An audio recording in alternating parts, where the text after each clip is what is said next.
The briefing room was dead quiet when the general's boots struck the floor. Dust motes swirled in the shaft of light cutting through the hangar doors, and every soldier in that room, hardened, decorated, and trained to face death, stood at attention. The air was thick with the scent of jet fuel and adrenaline. Name, rank, and call sign, General Dawson barked, eyes scanning the line of newly assigned pilots. They spoke one by one: Falcon, Reaper, Viper, Ironclad, each name carrying its own story, its own shadow. But when the last pilot stepped forward, her voice was soft. Too soft for a war zone. Lieutenant Arya Vale, she said. Call sign, Specter 6. The room froze. The general's jaw clenched, and for a moment, even the hum of the engines outside seemed to fade. Say that again, Lieutenant. Dawson's voice was low, almost dangerous. Specter 6, sir. Every pair of eyes turned to her. She met none of them. She simply stood there, small in stature but steady as stone, her gaze locked straight ahead. The general's face softened, just slightly, with something that might have been pain, or respect. Dismissed, he finally said, voice rough. Specter 6, stay behind. When the door shut and the others filed out, Dawson took a long breath. You've got guts using that name, Lieutenant. You know what it means. Yes, sir, she whispered. I do. 2 years earlier, Specter Squad had been one of the Air Force's most elite aerial units. 6 pilots, 6 ghosts in the sky. They'd pulled off missions that shouldn't have been possible, flying through sandstorms, enemy radar, impossible odds. And then, one night over the Carson Strait, something went wrong. A miscommunication, a flicker on the radar, a target painted too late. The sky turned into a burning graveyard. 5 of them went down. The 6th, Captain Elena Vale, Arya's sister, never made it home. They called her Specter 1. When the black box was recovered, it carried Elena's last words, broken by static: tell Arya, don't let me be a ghost. And now, 2 years later, her younger sister stood in her place, wearing her name like armor. The training that followed wasn't kind. It wasn't meant to be.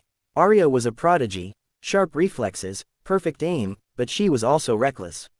Haunted. Her instructors saw it in her hesitation during combat simulations, the way she stared too long at the radar, the way she flinched at every call of Specter. The other pilots kept their distance. Not out of cruelty, but respect. You didn't talk to a ghost sister unless you were ready to face your own. The only one who dared was Captain Mason, Vortex, Reeve, her flight lead. You keep flying like that, he said one night, sitting beside her on the tarmac after another punishing drill, and you'll burn out before you ever reach combat. Arya didn't look up. Then maybe I'll finally see her again. Mason's jaw tightened. That's not what she'd want. You didn't know her. No, he said quietly, but I've buried enough ghosts to recognize one flying in formation. Their first real mission came sooner than anyone expected. A humanitarian convoy was trapped behind enemy lines after an ambush. Medical personnel, civilians, no way out. The only extraction path was through a narrow mountain pass under heavy anti-air fire. Command wanted a distraction, something fast, surgical, suicidal.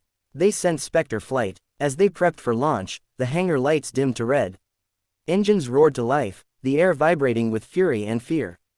Mason glanced over at Arya, helmet tucked under her arm.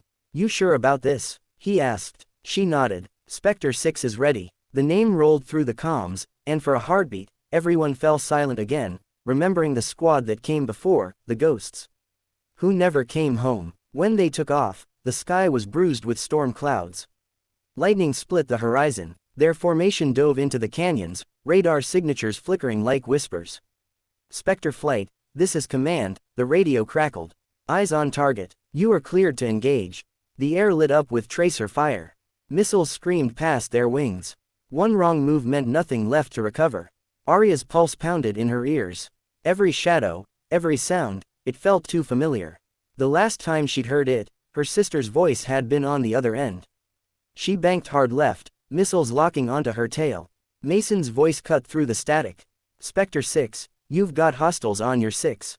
I see them, she said, flipping her jet into a corkscrew dive, the world spinning in flashes of orange and blue. The missiles clipped the canyon wall and detonated behind her, fire painting the sky. The distraction worked. The convoy was clear, but as the last truck crossed the pass, Mason's warning came too late. One final missile launch, unseen from the ridge. It was heading straight for him. Without thinking, Arya cut across his path and flared her countermeasures. The explosion swallowed her jet in light and smoke. They found her wreckage 2 days later. Or what was left of it. Her flight recorder told the story. She'd guided the crippled jet through the storm, ejecting at the last possible second before impact. She was pulled from the river half dead, lungs full of ash and water. When she woke up in the field hospital, the first thing she heard was Mason's voice over the intercom. "You did it, Specter 6. You brought them home." A month later, she stood again before the general. Bandages still lined her arms, but her eyes were clear. "Lieutenant Vale," Dawson said, "you've earned your place. But I need to ask, why keep the name? After all this?" Arya smiled faintly, the kind that comes from peace, not pride. "Because she was never meant to disappear," she said. "Specter 6 isn't a ghost anymore. It's a promise." And somewhere beyond that hangar, where thunder rolled across the distant hills, a single streak of light cut through the sky, a reminder that some ghosts don't haunt. They guide. In the silence that followed, the call sign, Specter 6, stopped being a shadow of loss. It became the sound of courage, the kind that carries every fallen voice forward into the next dawn.